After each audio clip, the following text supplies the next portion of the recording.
Welcome to the Diary of an Apartment Investor podcast. I'm your host, Brian Briscoe with Streamline Capital. Very, very excited for today's show. I got none other than John Casmon. So, John, how you doing today? Hey Brian, it's great to be here, man. I'm doing really well. Thanks for having me. Awesome. And for the listeners, I think this is probably third or fourth time on this show. I don't remember, but John, I guess thanks for coming on again, and excited to catch up a little bit and see what you've been doing lately. So, but before we get the catch up part, let's kind of go back and review so people don't have to, go back in the archives and find that podcast we did it like 4 years ago. But tell us a little bit about yourself, and then kind of how you got into multifamily. Yeah, so I am a multifamily investor. We've partnered with over, a lot of investors on $140 million worth of apartments. And to rewind the clock back, I started off in corporate America, like many of your listeners. I was working in marketing and advertising, and a couple of things happened where I realized that I needed to take more control over my life. The Hmm. biggest one was I was working at an advertising agency. And Hmm. one day it's like December. I'm supposed to be booking a flight to Florida for this event that we have. Hmm. So I go in and catch up on all my work. I go in a little early. My phone rings. It's one of my counterparts out in New York. Now, at this point, Hmm. I'm a senior executive. I've got my office. I'm talking to the guy in New York, and he tells me that, hey, what's going on over there? And I'm like, Hmm. what are you talking about? He's like, what's going on? Like over here, they are coming in and they're seizing assets. They're taking computers, they're taking everything. Is that happening there? I'm like, no. What are you talking about? Whoa. And it takes a moment to process. I hang up with him. Hmm. My heart is pounding. I'm looking at the door. I have a straight line in my office. I can see the door. And I'm waiting for, the bank or police or Hmm. whoever to bust through. Doesn't happen. I call the CEO, who's a friend, and I'm like, hey, I just got a call from New York. Like they're saying this is happening. He's like, what? So he hangs up with me. He calls them, calls me back like 10 minutes later, and he tries to brush it over, but it's very clear that something bad is happening. In Yeah. short, the company ended up going through bankruptcy. They were not making their financial commitments to the lender. The lender Hmm. started to close up, seize assets. They obviously knew this was either in process or could be happening. None of us knew. We were all unemployed within about 72 hours. And at that moment, I realized, wow, Hmm. this is crazy. At any moment, my livelihood could be taken from me. I can't sit around and let something like this happen anymore. Yeah. That really pushed me into real estate. I didn't exactly know how to get into it, but that is the thing that made me Yeah. say, okay, I got to lock in and focus. And to be clear, I was already in real estate at a couple of properties, Hmm. but nothing to, to live off of. And that kind of Yeah. made me say I need a new strategy. Wow. Wow. That's a pretty dramatic thing. And I think it doesn't happen often, but when it does happen and you see it happen to other people, and I'll be honest, I don't say this a lot, but part of the reason I stayed in the military for 20 years was job security, I Yep. mean, I remember I really wanted to get out around 2009, and in that year, I mean, obviously great financial crisis, but in that year my dad, my two brothers all lost their jobs, within a single year. And I remember thinking the military still wants me, I might as well just sign that dotted line and stay in a little longer because I was worried about the same thing. So I mean, similar. I didn't lose a job, but it kind of forced a couple of decisions for me. But you get what I'm saying there. So how did you recover from that, and how did you start ramping up your real estate investing? Yeah, so I mean, this is the pivot point, right? Like Yeah. in that moment, I'm going through a lot of emotions, right? This is in December, so it's right around Christmas Hmm. time. I've got my oldest son who was, I think, maybe two at that time. I think my Hmm. wife we had just found out that we were going to have a second child. So I think mentally, I was very scared because I just didn't know what I was going to do. And I stepped back and I really thought long and hard about, do I just update my resume and try to get another job? What do I do here? The good thing was the owner of the company decided, hey, I'm Hmm. going to figure this out. Because I think he was blindsided to an extent as well. So he's like, let me figure this out. Just don't leave. He paid us out of pocket Hmm. until he could get a new company up and running and get some of those clients to stay on board. So that gave me a little bit of a leeway for at least 6 weeks or so. Yep. But at that moment, really what I did was I knew why I got into real estate, which was to have more financial freedom. Hmm. I knew that it was working, but it was just too slow. I had a 13 unit portfolio. It was worth $1.5 million. So on paper, to an outsider, they're like, "Oh, John's killing it. He's doing well." I mean, Yeah. listen, add equity, right? Add equity in Yeah. these properties, and certainly there's some good things there, but not the kind of cash flow that I needed to really take care of my family and live off of. Yeah. So I started to talk to more people, and I really learned more about raising capital and Hmm. working with other folks. Matter of fact, a friend of mine, she had raised capital to acquire 90 units. And that shocked me because when I first met her, she only had 3 units. And I Hmm. watched her build that portfolio from 3 units to 9 units, then to 90 units. And it shocked me that I didn't know how she got from 9 to 90 until I Hmm. talked to her. And she was like, "Oh, I raised capital. I have partners." And I'm like, Yeah. "Oh." And that's when I met the person who became my mentor. And I Hmm. think this is so critical. You have to know where you're trying to go, Yeah. and you have to know what you're trying to either get to or get away from. Hmm. And my first thing was I was trying to get away from a company owning my life and dictating where I had to go or what I was going to do and what I couldn't do. And where I was trying to get to was more financial freedom. So I Yeah. met the guy, became my mentor, and he had created a way of raising capital. He kind of talked to me about it, had a program. And I sat and talked to my wife and I said, "Hey, I think this could really help overcome some of the challenges that I have." And we ended up, working with them. And I'll tell Yeah. you that I think there's a couple of main problems that I face that I think many of your listeners face when it comes to raising capital or hiring a mentor. Yeah. One, I didn't know what I didn't know, right? So I didn't have the confidence in myself as an Yeah. operator. While I had built up this small portfolio, it wasn't like I was a 20-year veteran of real estate investing. So Hmm. I was aware enough to realize that, hey, you don't know everything. Maybe you were lucky. Maybe there's some things you don't know. And it's also different when it's your money versus other people's money. Yeah. The Yeah. second thing is, I didn't know if people would actually invest with me. Hmm. You'd like to think your friends and family would invest with you, but I just wasn't sure. Most of them Yeah. people were not financially savvy. A good number of them, Hmm. just didn't have flexibility. I'm the only person in my family to go and graduate from college at the time. So I didn't come from money or this big network of folks who I knew were ready to invest. And then the last thing was just this imposter syndrome, right? So, just knowing that, hey, you're starting to build this portfolio, but you're not where you need to be, you've got to really have that confidence. And you can't fake confidence, right? When you're talking to people and trying to raise capital, you got to really believe in the deal. But that really comes from knowing yourself and understanding the deal. And hiring a Yeah. mentor was a great way for me to kind of build up that confidence and overcome some of those challenges. Yeah. When you went down your list of things, it's just like, okay, yes, yes, yes, yes. I felt that too. I was worried about, getting other people to invest with me. When I started doing this, I didn't know anybody that had 50,000 to invest. Well, let me rephrase that. I didn't know anybody that I knew had $50,000 to invest. Plenty Right, of them right, ended up right. having it, but when I kind of had that come to Jesus moment of my own, coaching was the obvious answer for me, and it covered a lot of the gaps. It helped me with the confidence. It helped me with, it helped me to better take a look at what I needed to do to get stuff done, instead of, man, I was probably a broker's nightmare before I started that coaching program, calling, asking stupid questions, and not even knowing how to make a good offer and blah blah blah. But yeah, it's coaching was a big change for me. So one question for you. You mentioned, your deals. When you're doing deals, do you structure them, differently, or would you recommend structuring them differently based on what your own personal financial goals are? I mean, and the reason I asked this, it was actually a point of discussion in our coaching program last week is, knowing your financial goals, and you can structure things to hit those.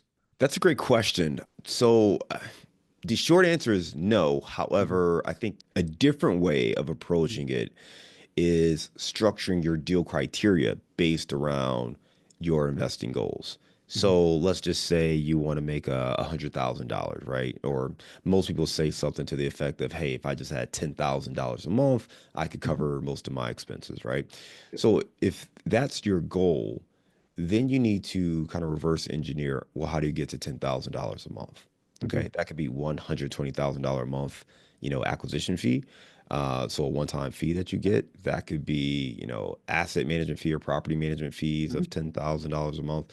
So there are different ways of kind of building up to that number. I think Yeah. it's important to get clear on what your financial goals are and then Mhm. reverse engineer it. The reason I say no, we don't do it that way, and I would caution others on doing it that way, is because it's not about you. Mhm. One of the biggest things you'll learn about raising capital and working with other investors is it is a service industry. You Yep. have to provide value to other people. And the only way you can do that is by understanding what they need. You don't Mhm. start this by saying, all right, I need $100,000. So let me go find a deal that's going to pay me $100,000. No, you need to figure out what other people need. What kind of Mhm. returns do they need? What kind of deals do they want to be in? What is their risk tolerance? Yeah. What kind of return profile are they looking for?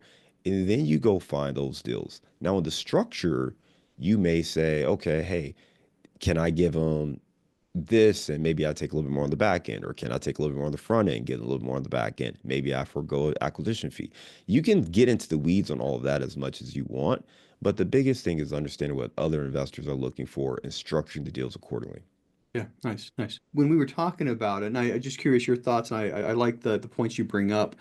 I mean, obviously, when you're putting an investment out there, there are some limits on both sides of what you can put out in front of an investor and get people to invest. So if everybody else is giving a six pref 75/25, you're going to have to be pretty close to that six pref 75/25 to get investors. But yeah, I think that's a good point. Investor first, mentality. You reminded me of that Zig Ziglar quote. I don't know if you heard that one. It's you can, and I'm going to paraphrase. You can get whatever you want in this life by helping enough other people get what they want. And so, I mean, it sounds like your standpoint is coming from that angle where, let's find out what the investors want. Let's find out how to help them. And by doing so, we're going to be taken care of.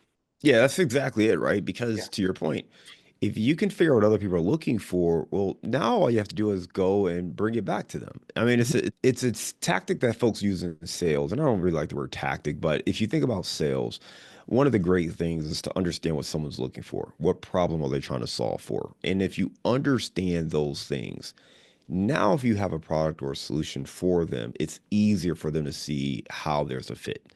If you are just coming in and pitching, your story, your angle, your product, your service, well, you're going Mhm. to be met with a lot of resistance versus really understanding, hey, what are you trying to solve for? What are you looking for? Why do you want to invest? Some folks don't really need that 6% pref and 75/25 split. What they Mhm. may want is a place to diversify their income, Mhm. right? So if you were to do a 6% pref and a 70/30 split, would they still be okay with it? Many of them probably would, right? So it depends. Some investors, especially newer investors, they're not lining up 20 deals and then Mhm. comparing them and ranking them, right? When you're Yeah. starting out, investors are going to trust you and they're going to Mhm. trust maybe one or two other folks to try to wrap their head around this. But that first investment, they really are looking at you as kind of that expert. So as long as your deal is fair, it addresses their needs, you understand how to structure it to take care of them, most of the time they're going to be on board. Certainly, you're going to have some investors who are maybe more experienced and maybe more nuanced, and they're going to push and say, nope, hey, I only want to deal with deals that have an 8% pref or only deals Mhm. with a 75/25 split or whatever it is. But that's going to be, really Yeah. specific. And to be honest with you, if you're newer, you probably don't want an investor who is that specific at this stage anyway, because that investor is going to have a whole lot to say about how Mhm. things operate. And you probably want to focus on folks who recognize that, hey, while you're new to this space and you have the team, there may Mhm. be a thing or two that you're still learning in the process. Yeah. And you bring up some really good points. And as you were talking, I was thinking about my own experience. Our first syndication. I think what I heard more from the experienced investors, and I think this is very wise, is get a couple of deals, then come back and talk with me, because a lot of the experienced investors don't want to take the additional risk of a brand new first time sponsor, right? So yeah, and then looking back at, who invested with me for the first couple of deals, most of them were first or second time investors in deals like this. So it ended up being about the experience level between me and most of the investors that came into the deal was about equal. Yeah, so you mentioned early on, knowing what your investors want. For somebody who's new, how do you suggest they figure that out? Well, you got to ask them. I Mhm. mean, Yeah. ultimately, you got to ask them, right? You got to have conversations with people. And we're not necessarily talking about drilling people and asking them 100 questions about their Mhm. investing thesis and their life goals and ambitions. But you do need to have conversations with people, right? So as you're getting to know them, as you're understanding their interest and potential interest in investing, this is one of the things you want to uncover. Have they invested before? What have they invested in? What were they hoping to get out of investing? Mhm. What's their investing horizon? Like, you want to get a sense of some of these things so you can understand what is it that they're striving for. Yeah. Some folks may be focused on cash flow to cover them into retirement. Mhm. Some folks may be looking at just building equity over the long haul. Some Yeah. folks want the tax perks and they want to reduce their tax liability. So you really just need to understand what someone is interested in and what attracts them about real estate. I tell people all the time, the beautiful thing about real estate investing is there are so many different strategies that I believe everyone can find a strategy that matches their risk tolerance and their investing goals. So whether Absolutely. you have, you want to shoot for the moon and you don't care, you're gonna throw not doing your hair, but Mhm. you have a high risk tolerance. You Mhm. can do ground up new development in Yeah. tertiary markets, right? And get the highest return possible. Maybe you have, more of a conservative approach. Okay, well, you could look Mhm. at, investing in notes, first position performing notes on homeowner assets, right? So there's Mhm. different strategies you can employ based on your risk tolerance, but you have to ask people, get to know them, talk to them, learn about their investing background. For a lot of people, as you kind of described, they Yeah. may not have experience investing in real estate and they may not have experience investing in anything outside of the stock market. And when I Mhm. say stock market, I really mean like their 401k. So for them, it needs to be something that is simple that they can Yeah. wrap their head around. And that's why I know you and I both like multifamily syndication, Yeah. because while the term seems complex, it's just buying apartment buildings. Like, we all understand the concept of an apartment building, right? Some people live there, they pay rent, and somebody owns that and they collect rent, right? And Yeah. there's probably a property manager that it does all the interfacing. So we Yeah. all understand what it means to rent an apartment. And that conceptually is relatively easy for people to wrap their Mhm. heads around. So it's not like, again, note investing or industrial or some other asset classes. We can all drive by an apartment building. We've probably lived in an apartment Mhm. ourselves, or we know folks who've lived in apartments. So it's a little bit easier to wrap our heads around that as a concept. So for Yeah. those individuals, I do think it's a great way to start investing, to start Mhm. learning more about real estate, to attach yourself with an experienced investor, someone who understands what they're doing. And if you yourself are doing this for the first time, that is why it's super important for you to go get either a partner, a Mhm. coach, a mentor, but you need someone else who does have experience on your team. What Yeah. you don't want is an inexperienced new person bringing on these investors who are entrusting you to help Mhm. them protect and grow and scale their capital. You got to go and really invest in yourself and your team in order to help protect them. So get a Yeah. partner, get a mentor, get a coach, get people on your team who have the Mhm. experience to help guide you along that path. Yeah, I have I mean, there's an example where I came in as the experience on a team like this, that you're mentioning, and looking at the experience we've had so far, had they not had somebody experienced in their corner, I mean, let's just say that I just took over management of the asset after a couple of years, so it's one of those things where if you get somebody who's experienced, you have to have somebody who's experienced. There's like no question about that. I don't think there's anybody that should consider doing this without finding somebody with experience to help you. But they'll help you navigate pitfalls and kind of be. I think you really want the person to be a safety net as well, instead of Yeah. just give you. I mean, when we did our first deal, we went to the lender, of course, and the lender came back. They looked at us, and between the four partners that we had on our team, we had a big enough balance sheet to get the loan that we wanted. But the lender came back and said, okay, so which one of you guys has experience operating a property like this, And the answer was, none of us. And, so we had a talk with the lender, and they're essentially, we need somebody with skin in the game to be in this deal that has experience, And so I probably should have known that, before starting the process, but we had to go around shopping for people who would partner with us, who would provide that experience. So if you're planning on getting loans, most lenders are going to require it. So you might as well start looking for it now, I guess is where I'm going with that one. Yeah. But the other point is we were specifically looking for people who weren't going to get into our business, And that's kind of, I wish I would have gone the other direction, gotten somebody who would have been more of a mentor than a fire extinguisher. But, and the person we got, he told us from the beginning, he's like, I'm not going to get into your business. I don't have time. I'll sign the loan. If you ever have any questions, give me a call. That was the relationship that we had. But once again, I'd recommend you get somebody who's a little bit more involved because you said this, I think, two times now. You don't know what you don't know getting in.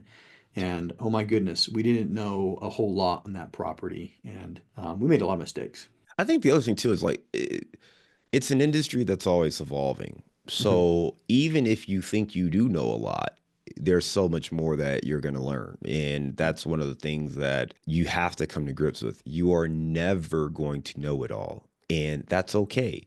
You need to get about 80 to 85% of the way there. Okay. Hmm. Once you're 80 to 85% of the way there, pull the trigger. But now you want to surround yourself with more experts. That's why the property manager matters. That's Hmm. why, again, this KP or coach or mentor partner, that's why that individual matters. This is why even your investors, I mean, I have investors who have way more experience than me. Hmm. I've got one guy who's in like 40 or 50 deals, and he's telling me what other operators are doing Hmm. on their deals. And it's like, great. And I think the thing here to understand is this is absolutely a team sport. Hmm. Do your best in your role, but your role is not to be the complete savior of everything. You Yeah. have to rely on other people. You have to have systems and processes. You have to have accountability. Hmm. But you want to have folks that you can lean on. And I love the term you use as a safety net because that's exactly when I was starting out what I felt I needed. I Hmm. felt pretty good with what I was doing. I was Yeah. having success. I was reading and everybody I knew was starting to do well. So I'm like, okay, I feel good, but I also was aware that I didn't know what I didn't know. Yeah. And having this mentor gave me a safety net when I ran into an issue. I could say, hey, here's what I'm looking at. Or even just looking at a deal. Hey, here's a deal. I'm thinking about putting an offer in on this. Can you double check my work? Is there something that I missed? Yeah. Is there anything you would recommend? Are there any adjustments you would make to my pro forma and my underwriting? And that Hmm. was really good starting out because I mean, I would have made some colossal errors. And I have a client of mine who he brought me a deal he was looking at in the Atlanta market, and he sent it to me. He was ready to write the offer. I mean, sending it to Hmm. me was an afterthought. He was like, he had the LOI already typed up, ready to go. And I'm like, hey, can I take a look at it first? He Hmm. sends me the deal, and I look at it, and I see stuff in 40 Yeah. seconds that he had no clue. And I'm asking questions, and he didn't know. And in short, this deal was an awful, awful deal. It was in a rough Hmm. location. He kind of took some information from the broker, but didn't really know how to do proper due diligence on that information. To give you one Hmm. little like insider baseball tip here, Yeah. whenever you're looking at demographics for a market, in this case, they use kind of a 5 mile radius for average household income. Well, guess Yeah. what? When you expand that far to 5 miles and you That's use a long way. average, you can get that number to say a lot of different Hmm. things. However, when you really go in at the Yeah. zip code or census tract level, I don't even like 1 mile. I don't even like a Yeah. 1 mile radius. I want to go to Block. the census tract. I Yeah. want to be able to look and see that block. Like, what is the median income for Yeah. that block? And that gives you a much better sense of, the kind of residents you can attract and what their income level is. And the reason that's so important is if you're coming in with a business plan to renovate units and increase rents, you have to confirm that the new residents can actually pay the new rent. Mhm.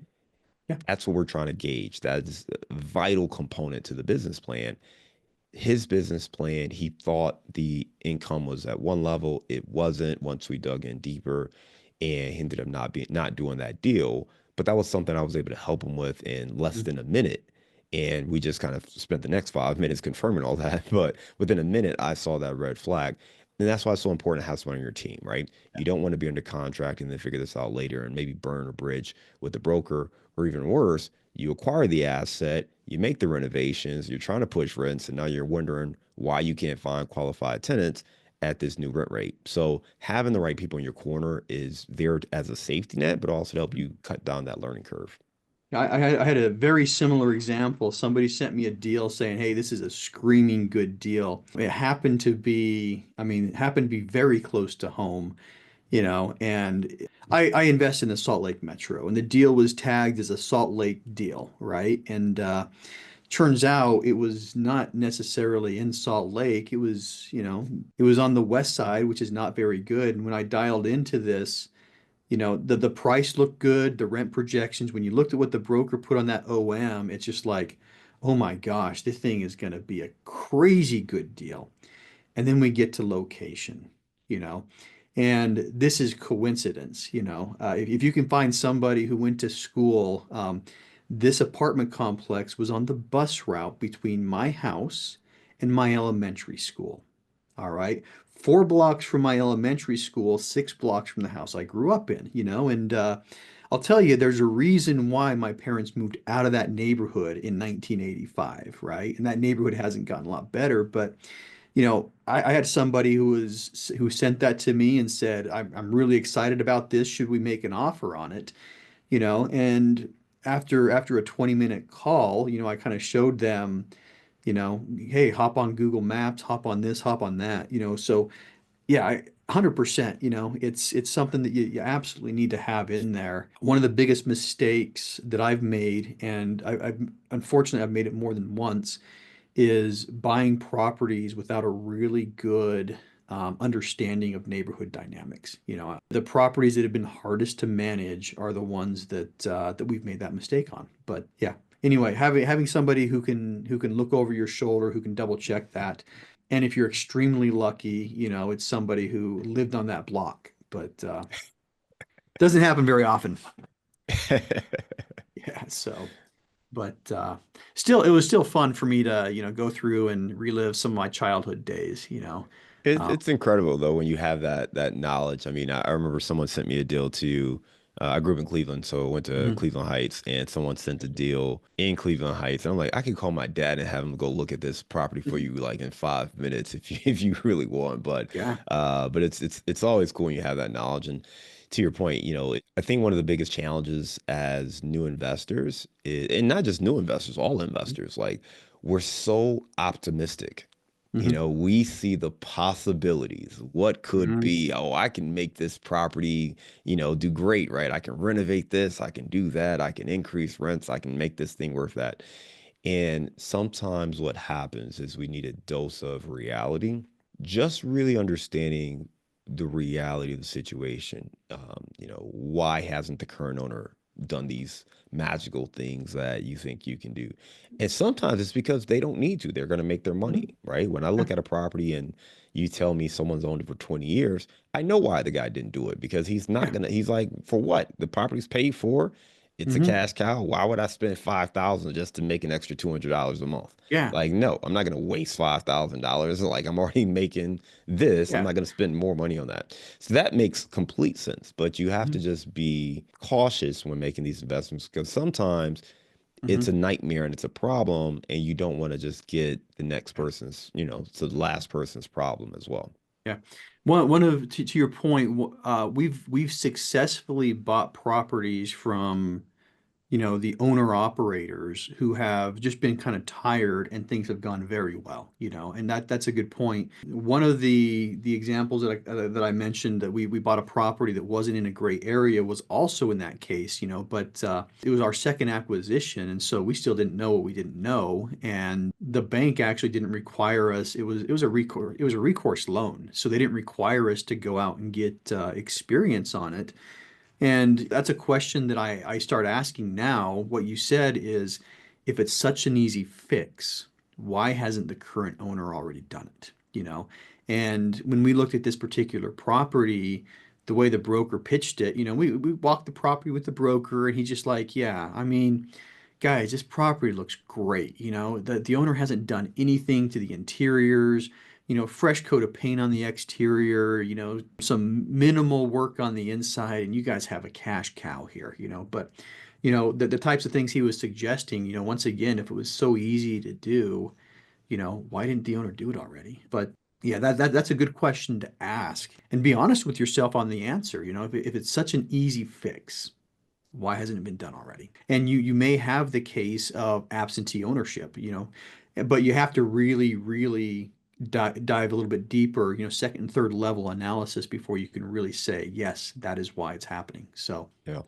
yeah, that's a spot that I got burned on. We ended up, I mean, this particular purchase we bought in 2019, and we sold in 23. We still made a lot of money on it though. It was just a freaking headache. But anyway, well, cool. So let's see. Looking at the time, we need to start wrapping up soon. But how about this? What's next for you? What are you looking to do, in 2025 and beyond? Well, there are a couple things. So we love multifamily. Hmm. One of the things that we really are excited about in a kind of cautious way, when I say the word excited, is just, we think there's going to be a lot of opportunities in the marketplace. I Hmm. think there was a period there where we felt like we were getting outbid on every single thing we looked at. And we do feel like, hey, we're seeing the gap close. We're seeing more Hmm. opportunities that do pencil. Yeah. So for us, we expect to do more deals in 2025 than we did, in previous years. So we're Hmm. excited about that. The other thing is, I've learned that the challenges in multifamily are really the same challenges you face in any business. And we're starting to expand to say, okay, are there other asset classes or other business ventures Hmm. that make sense in this current environment? One of the things with multifamily that is a challenge is there's only so many things you can do to a property. Hmm. And when you're a creative, you're limited. You're very Yeah. limited in how much creativity you can utilize. And there's only so much people can pay in rents. So Yeah. there might be other ventures that make sense given the current environment, ancillary ventures. So we're looking into kind of the business services side, the construction services side, other asset classes there, just to Hmm. see, hey, what pairs well with multifamily and the Hmm. work we're already doing. So I'm expecting to do something more in that space. But that's really the focus, is Hmm. staying clear on multifamily, but looking at some adjacent opportunities to really maximize our skill set and our opportunities in this marketplace. Yeah. Nice. Nice. Nice. What markets are you guys actively looking in? So I focus on an hour two or range, let's say a Hmm. 2 hour range of Cincinnati. So Yeah. Cincinnati proper, Columbus, Indianapolis, Louisville, Kentucky. Those are kind of our core Okay. markets. A lot of solid markets there, very, very stable, very consistent markets. Yeah, we got a property in Columbus, and one thing we always say on that property, it's in Columbus. We hold it long enough, we're gonna make a lot of money on this thing. But there's a lot of good markets. I wish I had that problem, lots of markets to select from within that distance from my house. I've got Well, Salt Lake I'll City. tell you, I'll tell you the flip side, Brian, of Yeah. that. Because of those Hmm. points, the good deals don't really come up very often. Hmm. These investors tend to hold on to their properties a little bit longer. The ones that do come on the market are either in less desirable locations or, they're operators who have an issue going on. So that's Hmm. been our challenge. It's not Yeah. like, and I didn't understand this really until I went to San Antonio when I did my first syndication. Hmm. because I grew up in the Midwest. So that's Okay. really what I know. I'm from Cleveland, went to school in Dayton. I live here in Cincinnati. I lived in Detroit. I lived in Chicago. When I went down to San Antonio, Texas for the first time, that was the Hmm. first time that I saw like huge apartment communities, Hmm. like block to block to block. I wasn't used to seeing them like six of them like in a row in a consecutive like 3 block radius. So I was like, oh, there's just more apartment buildings here, and they're newer. They're the Yeah. 1980s 1990s vintage. Here in Cincinnati, there are no newer apartment buildings in the city. Hmm. There are starting to be now, but if you Yeah. think about, we call them the boomers, right? When you think Hmm. about the boomers generation, well, that was also when there was a housing boom. There was a lot of construction in the 60s and the 70s. Well, that didn't happen in the 80s here, not in the Midwest, right? That's when people started to leave the Midwest. So you didn't have that new construction, new development. Hmm. So I spent years looking for 1980s, 1990s apartment buildings. There weren't There's any like here. three of them. There were three, right? Yeah. And they were owned by the same guy. So Hmm. that's the one challenge in some of these markets where, when you talk to some of these national guys, Yeah. you really do need to understand kind of the Hmm. nuances of different markets. So there are some here because obviously in the last 20 years, we've seen more construction, particularly in the suburbs. So there are some opportunities there. We've also seen Hmm. more infill development with properties being renovated and things like that. So there are more opportunities now. But if you are looking for, that 1980s Yeah. 100 unit apartment complex, the value add opportunity, I wasted a lot of time searching for this Hmm. unicorn that didn't exist in my markets. Yeah. Yeah, that is a good point. There's different markets. Yeah, the properties that we have in Ohio, we got a 50 or so units in Columbus and 60 in Akron.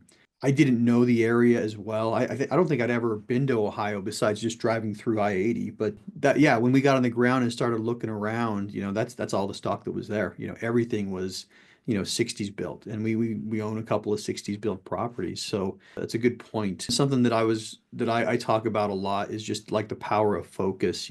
Something I gain by focusing on one area is you get to that level of knowledge. You know what's available, and you know where they're available as well. I think that's one thing that kind of helped me decide on my market.